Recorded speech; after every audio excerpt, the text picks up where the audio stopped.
En el estudio de Eduardo, con Eduardo Ruiz Gili. Hoy el tema es un tema que pocos entendemos. Y me refiero a los derechos humanos. En este país hay una concepción errónea de lo que son los derechos humanos.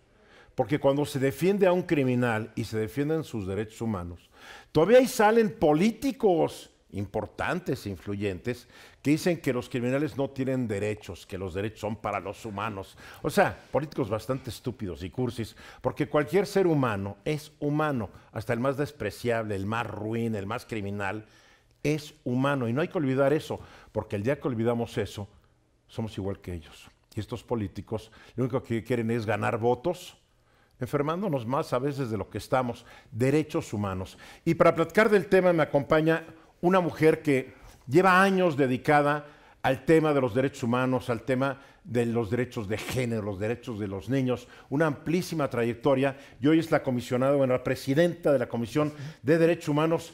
Sigue llamándose del DF, pero es de la Ciudad de México. Nacheli Ramírez, ¿cómo estás? Muy bien, Eduardo, gracias por invitarme Bienvenida. aquí a tu estudio. ¿Es del DF todavía? Todavía, porque el reglamento se va a cambiar, la ley interna va a salir para abril del año que entra. Y ¿Para abril o entonces, para mayo? Para ¿Te abril o acuerdas? para mayo. Tiene que ser para abril, porque la Constitución dice que tiene que ser al 9 de abril que Ok. tengamos ya la ley, y pues esperaremos a eso, pero básicamente pues somos de la Ciudad de México ya. ¿Qué lleva a una persona a involucrarse tanto en el tema de los derechos humanos? O sea, se necesita, yo tengo la idea que alguien que se dedica a los derechos humanos o es muy sensible a las necesidades de una sociedad o ha sido víctima de la violación de los derechos humanos. O sea, no es de que de repente un día dijiste voy a dedicar a defender los derechos humanos. Es resultado de... Sí, mira, yo creo que en términos generales sí, yo creo que cualquier defensor tiene que tener una característica principal y es la empatía. O sea, lo que te hace llevarte a esto es es que en los otros puedas tú sentir el dolor, sentir la injusticia y poder decir, necesito hacer algo por el otro. ¿Amor al otro? Amor al otro. Yo creo que sí, que es esta parte de empatía. La otra parte, como tú dices, hoy hay muchas víctimas que se dedican e ingresan al movimiento de derechos humanos. En mi caso, por mi edad, pues yo siempre me he dedicado a cuestiones sociales, de educación, y siempre por familia te inculcan eso, ¿no? Te inculcan, la familia generalmente es quien te inculca estas partes que son de valores, ¿no? Esto de ponerte en el zapato de otro, el levantar tu voz por las injusticias y todo este tipo de cosas sociales. Entonces yo me dediqué toda mi vida a eso. Y en esa época, pues los derechos humanos ni pintaban. No, para o sea, nada. ni como discurso, ni como nada. Nada. Estoy hablando de los años 70. Y entonces ahí te vas involucrando en cuestiones de desarrollo social, de apoyo educativo. Y llego a los años 90 y el discurso de los derechos humanos empieza a permear muchísimo más. Y la agenda de derechos humanos también. Estás hablando que en el país, en México, la agenda inicial de derechos humanos fue la agenda política, la del derecho civil, la de derechos políticos, búsqueda de democracia y este tipo de organizaciones, muchas de ellas, por cierto, ligadas a la iglesia, ¿no? Progresistas sí, pero ligadas a eso, o hasta el propio Partido Acción Nacional, que era quien tenía esta parte del bien común y los derechos. La gente de izquierda no hablaba de eso, Eduardo. Tú acuérdate, era así como derechos humanos, no, eran derechos, los derechos sí, pero sociales, Cuando hoy todo el mundo cree que la luchas. izquierda está identificada con los derechos humanos, y no hay que olvidar que a veces los regímenes más represores que ha habido son los regímenes de izquierda. Exactamente. O sea, no son muy derechos humanos. No vienen de ahí. En esencia no vienen de ahí. Vienen más, te digo, el Partido Acción Nacional tiene más ligas con la agenda de derechos humanos antes de los 70 que la Y izquierda. el cristianismo es la gran religión que inventa la dignidad del ser humano, En la parte más la occidentalizada. igualdad del ser humano ante Dios. O sea, son conceptos muy nuevos que trae el cristianismo sobre otras religiones, ¿no? Exacto, porque además Aunque le duele a la acuérdate gente que no crea en estas cosas. Además, acuérdate que inicialmente, esto ha sido progresivo, no ha cambiado, pero inicialmente estabas hablando, bueno, cuando los derechos humanos ya en la lógica, ahora sí que primaria, como puede ser la Revolución Francesa y todo lo demás, pues eran para los hombres, y los hombres blancos, Claro. ¿no? No eran Y para... propietarios. Exacto. Si no eres propietario, O si quién eras sabe. mujer, si eras de otra raza, hombre, negro, cualquier cosa, esos no aplicaban para ti. Cierto. Fueron evolucionando, ¿no? Y en esa evolución, por ejemplo, también la discusión en términos de que el bloque inicial hablaba como de una visión muy individualista. Los derechos humanos tienen la categoría para los individuos nada más. Mi derecho de pensamiento, de expresión. Claro, sí. la discusión es los derechos colectivos. De grupos. ¿No? Claro. Y por ejemplo, en un país como el nuestro, en donde tenemos diversidad comunitaria, tenemos todo, tenemos 10%, depende de cómo los cuentes, por lo menos 10% de población de comunidades indígenas, pueblos indígenas, el derecho colectivo es fundamental para la convivencia. Más mezclado de lo que la gente cree. Porque desde chiquito nos dicen, es que México es la fusión de los españoles y los indios. No. Hay 20,000 influencias raciales, étnicas, de origen, que la gente ni piensa. No, y ya está súper demostrado ahora con el mapa del genoma humano y el genoma en México y todo lo demás. Pero te digo, entonces creo que en esas épocas, pues si tú eras de izquierda, como yo me asumía, como debe de ser, ¿no? ¿Quién decía George Bernard Shaw que si a los 19 eras de izquierda, no eras de izquierda, eras un idiota, pero que si a los 39 lo seguías siendo, eras más idiota. Entonces, naturalmente ese discurso no era nuestro discurso, ¿no? Eran derechos políticos, ¿no? Y derechos sociales en la como bloque. Entonces, ¿qué pasa?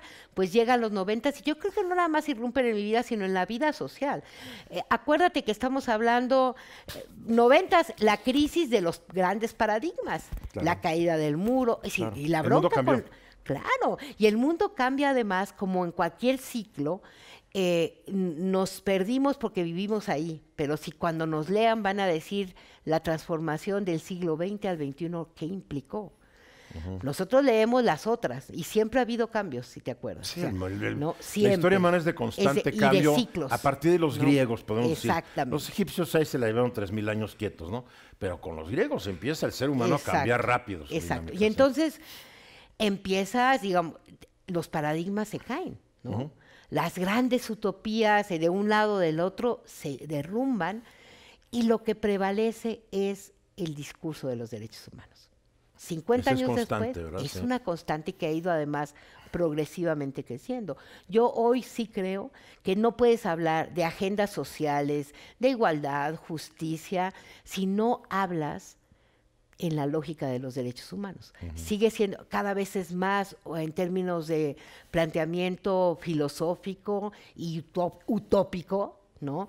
Un paradigma que engloba hoy las grandes luchas y las grandes agendas contra la desigualdad, por trabajar a favor de que haya menos pobres, ¿no? De que todos tengamos salud, educación, etcétera, etcétera, pues son los derechos humanos. Y yo creo que es para el mundo y para México es claro cómo se transforma este lenguaje, se transforma estos elementos, y también para el mundo. Yo no veo ahorita, a menos de que tú consideres otra cosa, que haya paradigmas de este estilo que son utópicos, filosóficos, pues mucho sé dónde cortar en términos globales, ¿no? Yo creo que el derechos humanos lo es.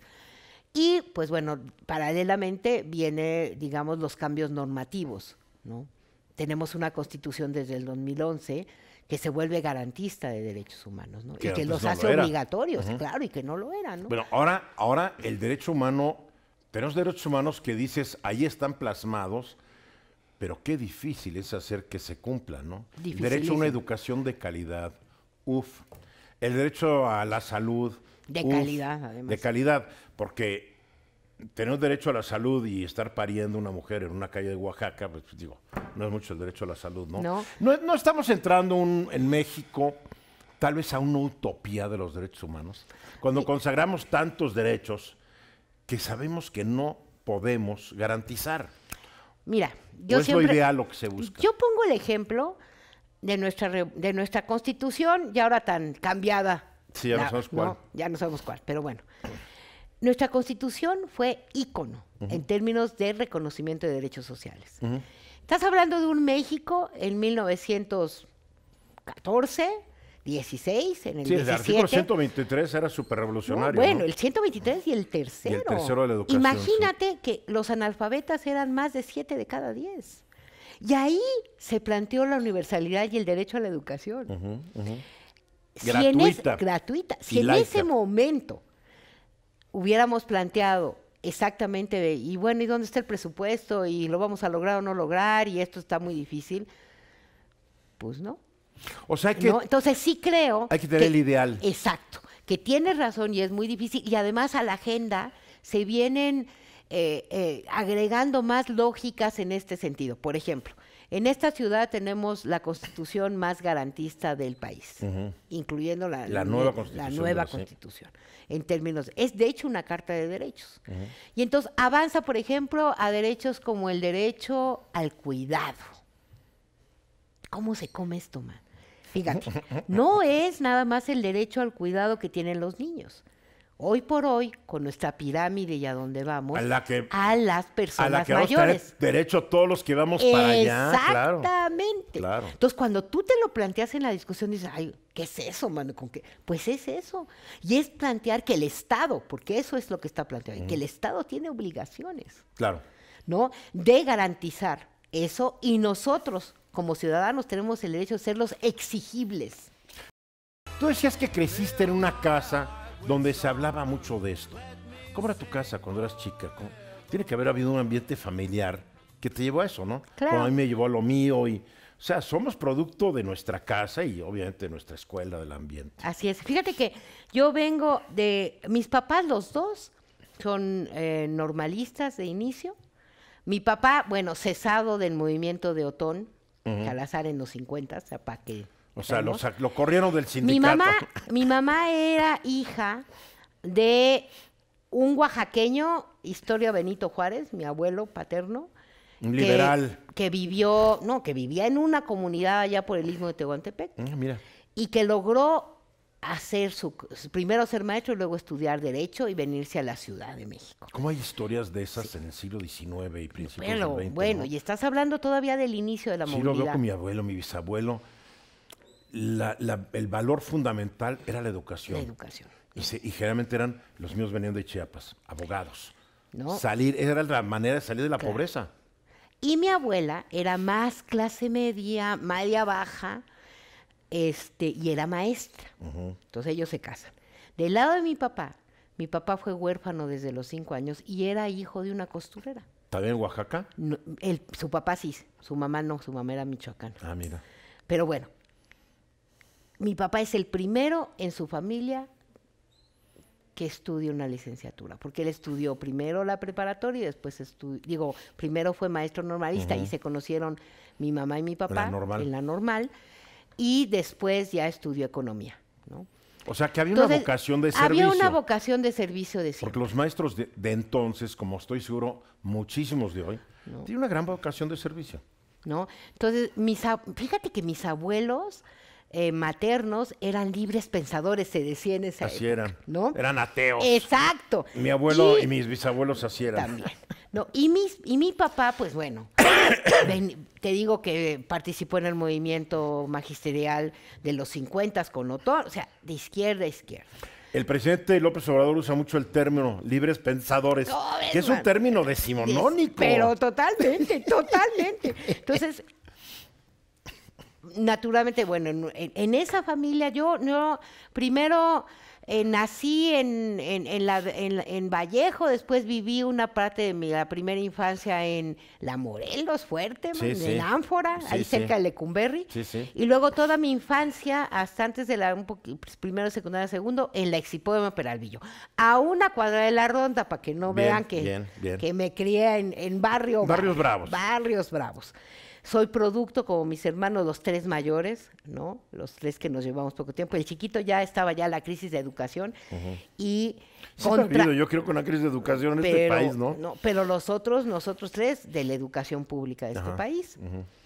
Mi papá en algún momento viví igual en Estados Unidos porque se fue a hacer su maestría y eso a Washington, en economía. Mira.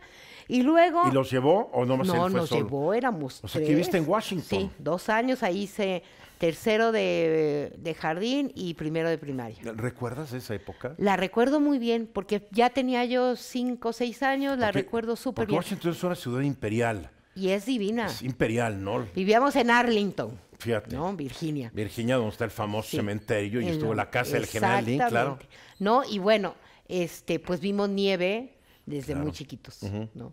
Y después, básicamente estás hablando de un entorno de un discurso muy liberal. Y de una formación igual. No en términos cristianos. O sea, mi papá decía, por ejemplo, no des limosna porque da lo que te cuesta, da lo que te duele, da lo que te gusta, no des lo que te sobra. Esa es una, ¿no? Sí, es la Y verdadera la caridad, otra, ¿no? en esas lógicas era, no la des porque hay que evidenciar y reventar las contradicciones del sistema. ¿No? ¿Qué tal? no, ¿Qué tal? Sí. man? Sí, sí, así era, Entonces, así era. de ahí vengo, además una familia, te digo, con un corte, eso sí, también muy lectora. Mis papás le daban un sentido exactamente a lo que tú dices. Estás hablando de generaciones, básicamente es productos de la movilidad social en este país. Sí.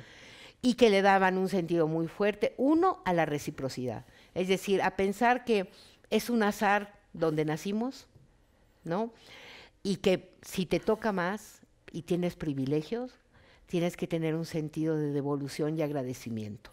Sí, porque- No hacia el ente acá, sino hacia la gente en concreto. Sí, porque tú naces ¿no? en un estrato superior o medio, no porque seas mejor, es la suerte. Exacto, Yo siempre es digo, el azar. la gente que se cree muy inteligente, siéndolo, digo, no se dan cuenta que lo único es que es una buena recombinación del ADN de sus papás. Sí. No hay ningún mérito propio. Y de un contexto que sus papás dan también y sus familias que les permite Sí, hacerlo de sí. manera más fácil. Sí. ¿No? Por ejemplo, nosotros no teníamos los famosos, ¿cómo se llaman estas? Las colecciones para buscar y que tú veas definiciones, Enciclopedias.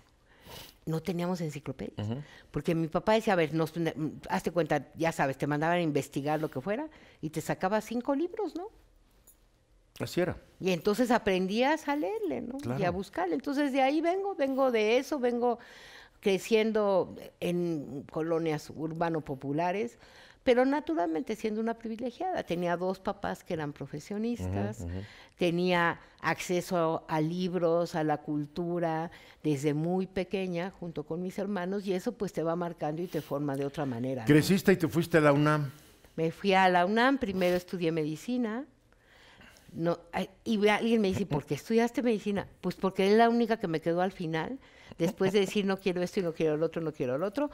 Pero después me fui dedicando básicamente a las cuestiones de educación y ¿Acabaste sociales. medicina? Sí. ¿Si eres doctora, médica, cirujana? Médica, sí. Mira. Pero no, empecé inmediatamente una especialización en investigación educativa y la verdad es que me he dedicado a cuestiones sociales. No me atrevería a hacer nada que tenga que ver con la clínica, más que a recomendar, no me suena a ver con otro médico. Claro. O sea, para Pero de nada. todas maneras, yo porque vengo de una familia de médicos, Te la da otra medicina visión. te da una sensibilidad al ser humano, a fin de cuentas. Yo también lo creo. ¿No? Yo Sí, también claro. lo creo. No me arrepiento, ¿eh? Alguien dice, oye, Además, pero no. En No, la vida no hay pues que no. arrepentirse de nada. No. Porque si no Y- es perder el tiempo a lo tarugo. ¿Y estás de acuerdo hoy cada vez más que las licenciaturas tendrían que ser la apuesta a las herramientas? El nivel de información de cómo se genera la información y cómo está Hombre. disponible, no la puedes hacer en 4 años, No, ni en está 5 demostrado años, que ni en hoy 6 cuando años. empiezas una carrera, cuando ya estás en tercer año, lo que aprendiste en el primer año ya no sirve. Exactamente. O sea, la Entonces, obsolescencia del aprende a conocimiento. leer, Aprende a leer, a investigar, y a analizar pensar. Sí, claro. y a pensar. Sí. Y yo creo que todavía eso tendría sentido a nivel licenciatura y después ya te especializas o haces, o como nosotros leemos toda la vida, nos actualizamos toda la vida. Y Sí, pues es un sí, ejercicio cotidiano. ¿no? cotidiano, ¿no? Entonces creo que por ahí tendríamos que ir y ahí, como te explican nuestras historias, ¿no? Y aquí hablo de, no nada más de la mía, de mis hermanos, de nuestras propias descendencias, nuestras hijas, somos nada más las mujeres de la familia hemos tenido hijas, ¿no?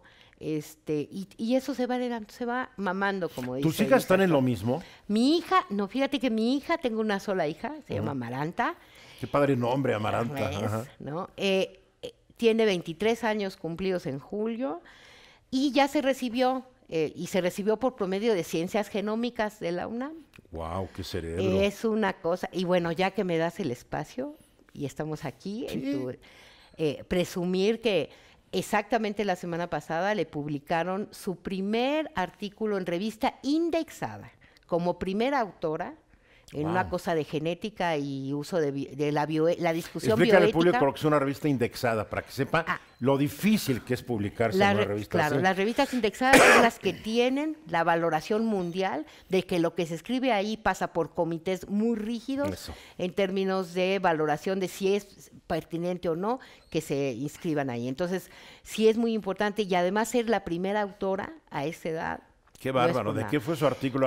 A ver si le entiendo al título. Su artículo fue Valoraciones bioéticas con relación a los estudios genéticos vinculados a Parkinson y a Alzheimer. Wow. Pero ve cómo la influencia tuya, bioéticas. Exacto, exacto. Y Fíjate. está muy metida en esa parte. Ahorita que, mira, la verdad es que la discusión de bioética viene fuerte. ¿Te acuerdas que hace 3 semanas estuvo el anuncio de un experimento que se hizo con claro. niños, el chino este? Sí, sí. Bueno, ya se le aventó toda la comunidad científica Sí, claro. en genética encima porque está prohibido hacer eso ahorita. Pues sí, pero ¿qué te diré? Pero hay que llegar a esa discusión, ¿estás de acuerdo? Hay que llegar y alguien lo va a hacer. ¿Te digo por qué? Porque hay un mercado gigante eso que vale es. miles de millones de dólares. De dólares. Porque son, lo que hizo este chino es crear niños que van a ser inmunes Según al VIH. al VIH. Imagínate.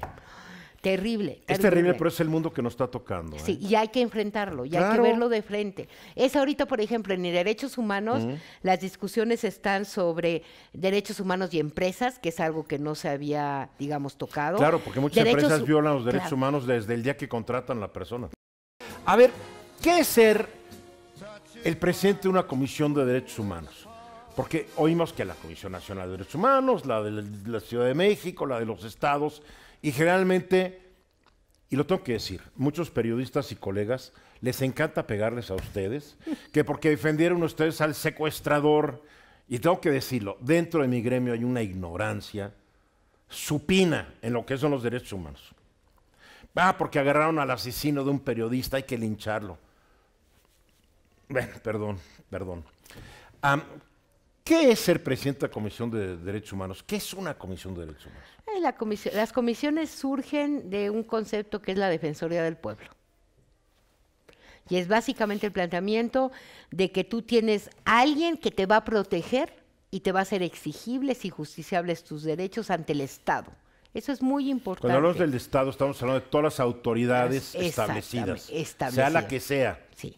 ¿De quién es la obligación? Pero ahora, perdón, te voy a interrumpir, pero ya está traduciendo también al Estado, a las empresas, que también pertenecen al Estado. Exacto. O que el Estado tendría porque que... el Estado no es el gobierno, el Estado es todo lo que constituye Exacto. territorio, personas. Y esa es una discusión que va como empezando y va para largo. Me gusta, la No, idea. muy bien, porque sí creo que todas estas... hay un sentido en los derechos, en la progresividad, que tenemos que entender. Son fotografías que se dan en los momentos y que van incrementándose dependiendo de cómo se vaya moviendo el mundo, que eso es muy bueno, porque te dan sentido de realidad y de contexto todo el tiempo. Entonces, a ver, las comisiones básicamente lo que hacen es a ti como ciudadano defenderte de las omisiones que en cuanto a tus derechos humanos tendría el gobierno y el Estado. O el particular. No entre particulares. No entre particulares. No entre particulares. Pero ¿qué pasa si la empresa está afectando mis derechos? Eso es lo que vamos la a empresa estar. en particular. Claro, eso es lo que está discutiendo ahorita. Todavía ahorita es Porque mis derechos básicamente- merecen respetados por quien sea. Sea una Exactamente. entidad pública, sea un particular, sea una organización privada. pero la obligación de hacerlos exigibles es del Estado. Es del Estado, ¿no? sí. Todo lo demás va como en camino. Entonces, ¿qué hacemos? Si no podemos meternos entre particulares todavía. Por ejemplo, no podemos meternos en asuntos de todavía empresarial. Eso está como, Pero a te digo, veces en la empresas que lógica. obligan a las mujeres que se embarazan a renunciar.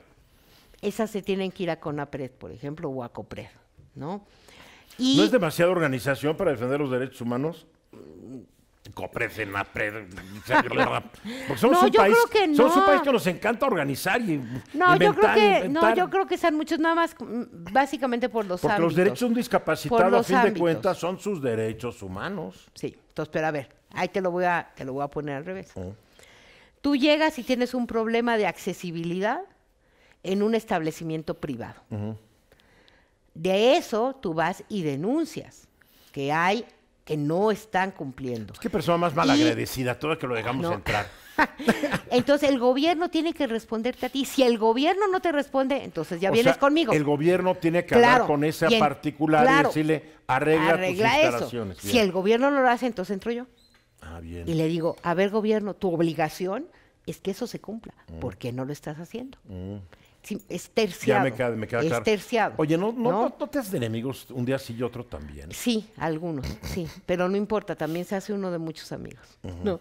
A ver, y eso es parte de lo que estamos haciendo, intentando hacer mucho en la comisión. Esta parte que tú dices, tenemos una percepción que no nada más es de algunos medios y algunos colegas tuyos, sino que ha permeado también en la percepción de la gente. Desde mi punto de vista, no nada más es culpa, digamos, de los discursos que pueda haber dominantes en los medios. Pony Capado, que es el gobernador de Nuevo León. Bueno, ese sí. Yo digo Pony Capado porque primero era un corcel vidioso, quedó como Pony Capado.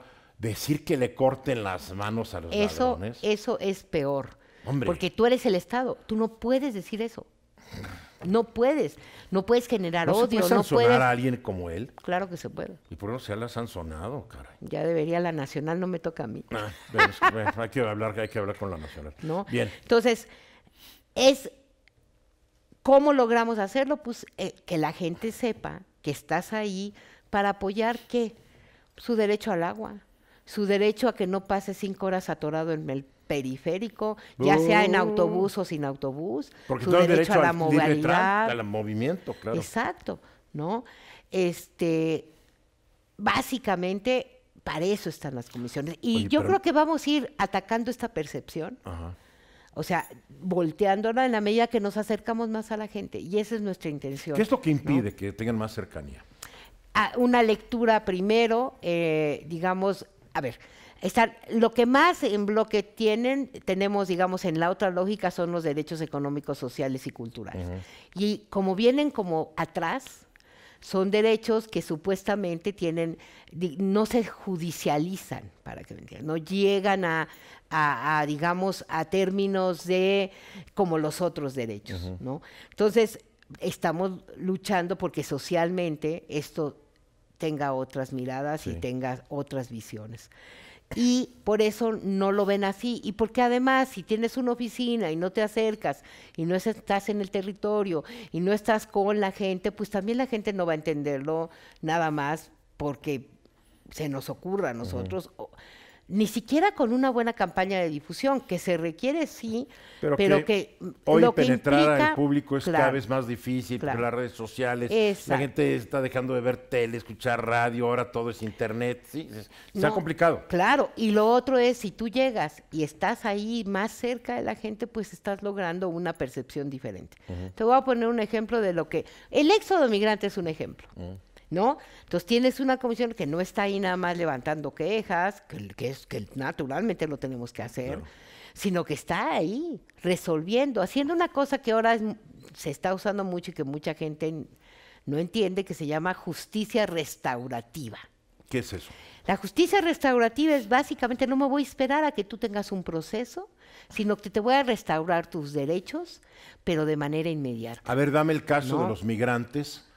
¿Cómo hacemos Hazte cuenta, a ver. Migrantes estando ahí en una ciudad cuya constitución dice que los derechos son tanto para los que habitan como para los que transitan en esta ciudad, aunque sea temporalmente. Entonces, había una obligación de la ciudad y del gobierno de la ciudad para hacer cumplir estos derechos para esta caravana, ¿no? ¿Cómo le haces? Pues en lugar de estar viendo a ver si ya están los servicios de salud, te metes a territorio y ahí mismo resuelves. Llegas, aquí les falta tamaño, les faltan... Y le exiges a la autoridad que cumpla. En ese momento. Bien. Y entonces, es una manera de hacerlo. Un ejemplo más claro para quien nos está escuchando. El proceso que tenemos ahorita de conciliación con la línea 12 del metro. Complejo. Estamos hablando de 160 familias que se vieron afectadas por el cruce de un túnel, específicamente, todas sus habitaciones, 160 familias. Documentamos que había habido violación a sus derechos. Claro. Teníamos la ruta de la recomendación o de una conciliación. La conciliación era sentar a las partes y decir, tú reconoces y tú pues restauras el derecho, compones las viviendas de manera más inmediata. Y eso es lo que estamos haciendo. ¿Y por qué se ha tardado tanto? No, nosotros no nos tardamos, No, lo no, hicimos en ustedes menos no, de pero 6 meses. Claro, llevaban autoridad- 2 años en la lucha esta. Y si yo me meto a hacer una recomendación, me puedo tardar 2 años más y luego ni les cumple. ¿De qué sirve? Aquí lo curioso es cómo la autoridad, que debería ser la primera en reaccionar a esto, es como la primera en defenderse para no cumplir, ¿no? Como que todo es una consideración, no hay dinero, no podemos dejar que esto truene porque la imagen del jefe se va a ver, o sea, Es de mucha voluntad. De entrada, como tú dices, también es un cambio del chip. Y luego no creas, hay servidores que no entienden que su cercanía tiene que ser con la gente. pero es que no Increíble. entienden que son servidores, Exacto. no entienden. Yo creo que es por la ahí. mentalidad que seguimos derivando del tlatoani y del encomendero por ambos costados. Los que deberían servirnos creen que les debemos servir a ellos. Ahí está el problema. Entonces, nosotros tenemos que señalar la violación, sí. Y señalar a la autoridad que no está cumpliéndola, pero también tenemos, para mí, un interés superior. ¿A mí de qué me sirve señalarla si las víctimas van a estar Si no se sin resuelve su el casa? problema, ¿no? ¿No? Sin casa. Entonces, prefiero que estén con su casa, ¿no? Claro. En un país tan complicado como el nuestro, tan dividido, porque somos una sociedad desde siempre polarizada, porque esta sociedad nunca ha sido una ciudad que digamos somos un país unido. Primero fueron los centralistas contra los federalistas, los conservadores contra los liberales. Más, ya se está trayendo de nuevo el discurso que los que no están de acuerdo con cierto gobernante son conservadores y hay que fusilarlos a todos, ¿no? ¿Cuál es el futuro de la conciencia de los derechos humanos entre los mexicanos si estamos de repente tan peleados los unos con los otros? No, pues de entrada, creo que No respetamos ni el derecho de disentir. Exacto. Perdón que te interrumpa, pero es cierto. Es Las redes, real, es real. ¿No? Y por eso te digo que están en la parte estas de cómo no debemos permitir los discursos de odio y cómo debemos empezar a fortalecer o que se fortalezca el Estado, porque finalmente cuando hablas de derechos humanos hablas de Estado de Derecho. claro.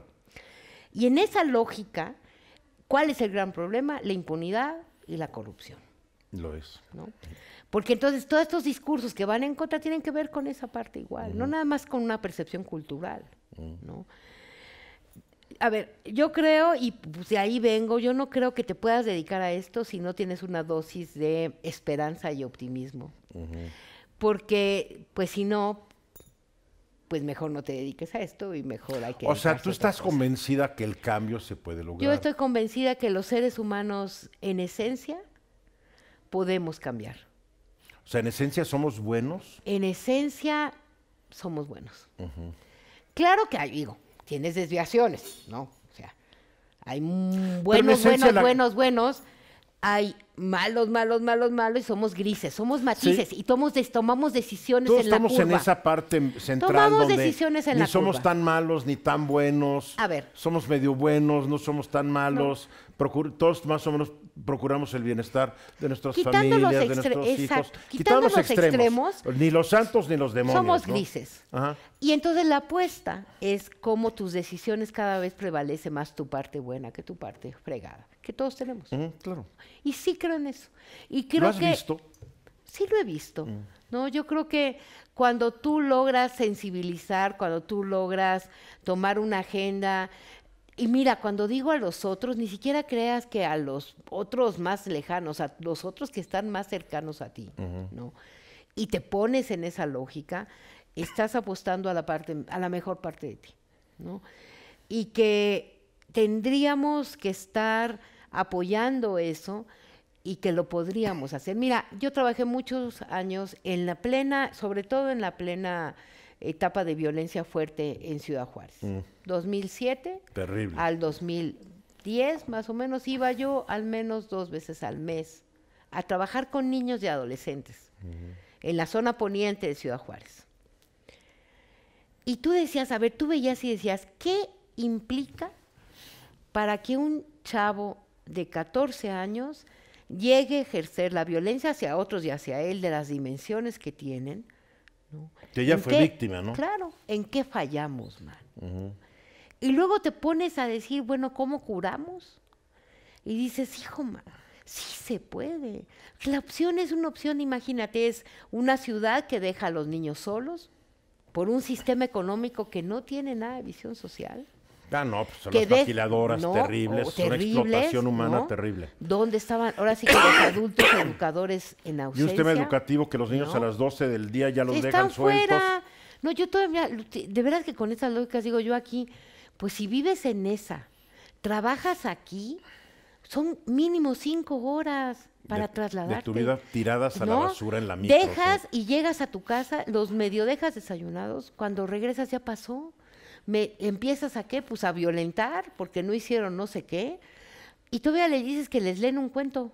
No, es que las O sea, campañas, son llega y terribles. preocúpate de ellas. Sí. Yo de repente tengo esa discusión con algunos de mis programas. Es que la gente debe preocuparse. Les digo, después de 5 horas de estar en la micro al día, lo único que quieren es llegar a caer muertos en sus camas. Es que estoy completamente de acuerdo contigo. Porque son condiciones del feudalismo medieval. ¿No? Entonces, No puede ser. cambiemos eso y sigamos luchando por la otra parte. Y yo te aseguro, porque lo hicimos, cuando los chavos tienen otras opciones y cuando además valorativamente también las tienes, ¿qué es lo que pasa? Los dejas expuestos a sistemas, además, donde aquí seguimos vangloriándonos de todo lo que puedes hacer sin hacer nada, man. O todo lo que puedes hacer de la manera más fácil. A ver si ponemos el programa de la tarde, participas con cierta periodicidad. Pero tú invítame, yo Ya encantada. estás invitada, Ya está. con Vemos la testigos, estás fecha. invitada. Vemos, ¿Ya? vemos el día pertinente. No, que vengas con frecuencia y Órale, nos platicas. órale, Porque hay que órale. concientizarnos todos. Pero ya. Ya. Y que no se quede como deseo de año nuevo no, para nada. gimnástico. No, Oye, aquí de la- gimnasia. Aquí la y productora dieta. vas a ver. No, ni Nacheli, de gimnasia qué amable. ni dieta. Te deseo felicidad. No, muy feliz año para Navidad, todos feliz los que año, están todo. escuchándonos y para ti, para tus amores. Igualmente a ti. Muchísimo miel y hojuelas para el Así. 2019. Y felicidades a Amaranta, tu hija. Sí, Qué éxito. pero, bueno, sí, no, Nacheli la verdad Ramírez, que sí. presidenta de la Comisión de Derechos Humanos de la Ciudad de México. La vamos a estar escuchando mucho y muy seguido en mis programas. Gracias, Nacheli.